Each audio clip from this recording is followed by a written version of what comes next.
a boy. Are you happy now? Are you happy? Yes, you're much happier. Look at that. Look at that spring in your step. Oh, yes, yes, yes.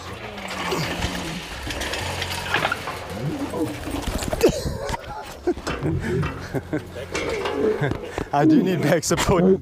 That's my big boy.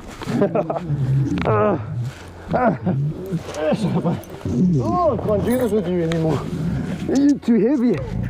Oh, yeah. 200 kilos worth. Whew. Hey, big boy. How you feeling? So I'm arriving at the park earlier than usual. It's Monday morning, huge week ahead. Performing dental surgery around about 20 animals at the sanctuary, including the leopards and the hyenas. When we did Aslan, that opened up everyone's eyes to the importance of dental health care. But if we've got the ability to make their lives better by fixing their teeth, why not? We're here at the operating theatre. It's where it's actually all going to take place. Nice to meet you. Good. We have such a fantastic team. What can I say about Gerhard? A man of few words, but when he speaks, there's wisdom. I mean, this guy travels around the world to do work on walruses and on hippopotamuses and elephants. So this week we have got a number of animals that we need to look at, but it is exciting. The atmosphere, it's where we do it, it's in the bush. Dr. Steenkamp had some ideas, and one of those was to duplicate the theatre, have two tables. As the one goes down, gets stable, then we can go and fetch another. So we get normally one case that's quite bad and one that I think is not so bad. Between myself and Dr. Steenkamp, we have over 30 years of practice. We said, okay, we've got several lions here. Most likely we'll have broken teeth and they can be whether root canal or extracted. So the packing that we brought with us was exactly that. And then there's Adrian, who we call him the anaesthetizer. I've worked with many anaesthetists in my time, but there's a gut feel that he has. He uses the monitors just to verify what he's already thinking, and that's impressive. Always a little bit of anticipation, a bit of nervousness on the first day, no matter how many animals you've anaesthetized before this, and I think that's quite a good thing. Once we get going, I think everything will ease and we'll relax a lot more. Hyenas are an incredible species and I hold close to my heart. Each hyena, I'll tell you, they've got characters of note.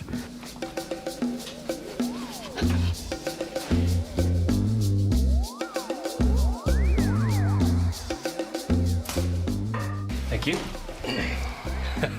So metal. Not strong enough for hyena teeth.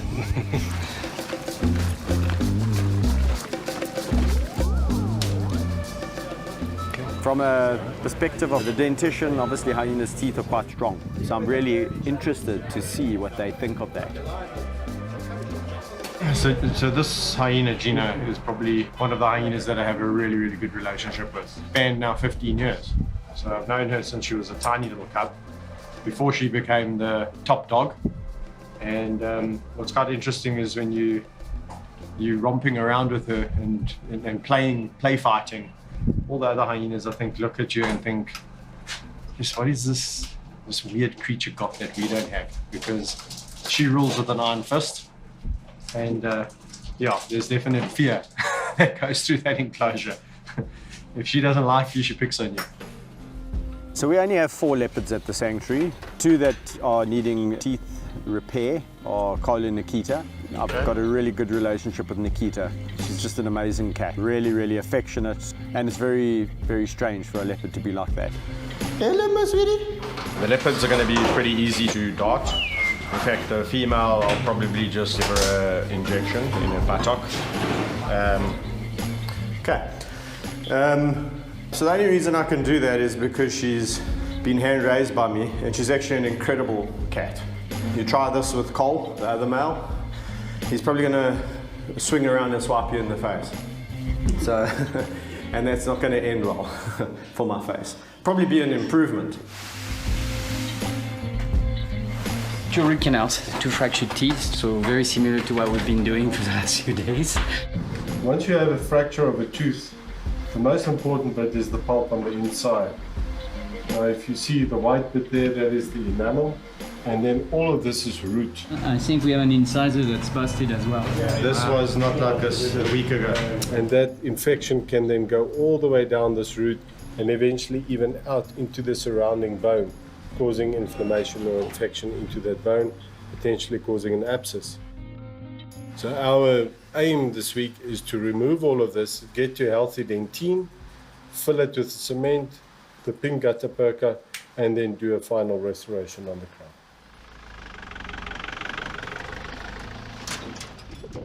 Tao is the first lion that I ever developed a relationship with. Hello, big boy. It started all back in 1998 when I was just 22, coming on 23 years of age. And that's where all my career with lions kick-started.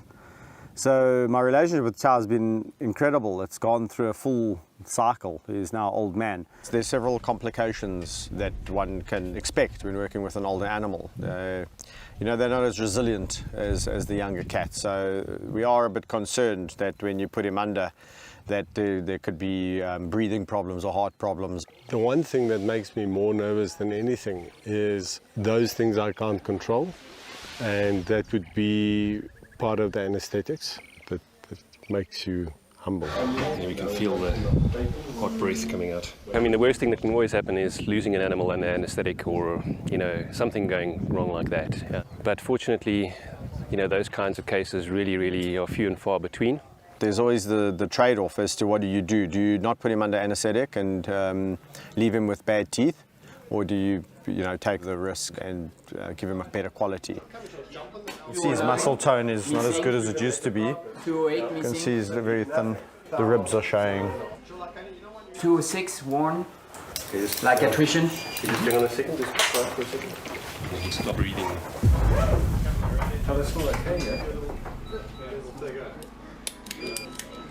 If they really wanted to, imagine.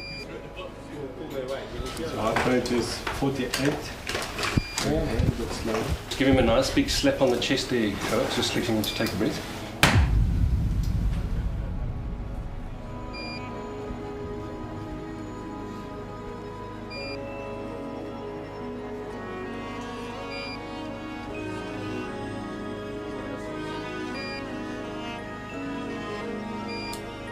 I was lost for words, really. I thought to myself, is this it? This is how I say goodbye. It's not a very nice way. It's not how you'd imagine it after a 18-year relationship or so.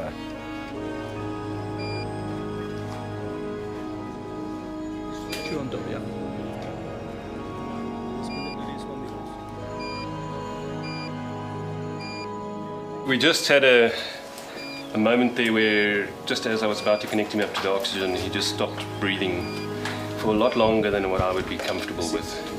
I mean, being an older lion, he can't afford to go without oxygen for a period of time, for a longer period of time than anything that's necessary. So I've actually given him an antidote now, which does mean that he might become quite light.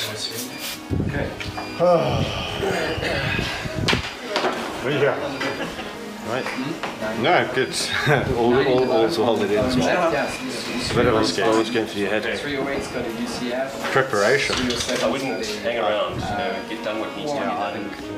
It makes one start to reflect on how vulnerable these situations can be, how vulnerable these animals can be in your hands. This big, powerful king of the jungle, and like that, he's flat on his back, clinging on to life.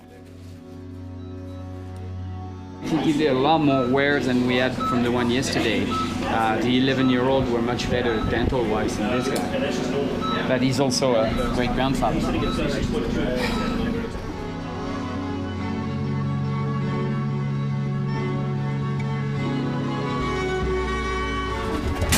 Oh, my boy. Oh, my boy. Not very graceful. I think that whole adrenaline kind of rush, that emotional drain, the rest of the day I was just mentally and physically exhausted. I'm obviously happy to have Tao back.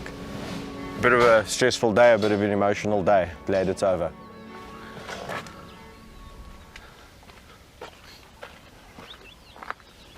Hi guys, so it's the last morning today.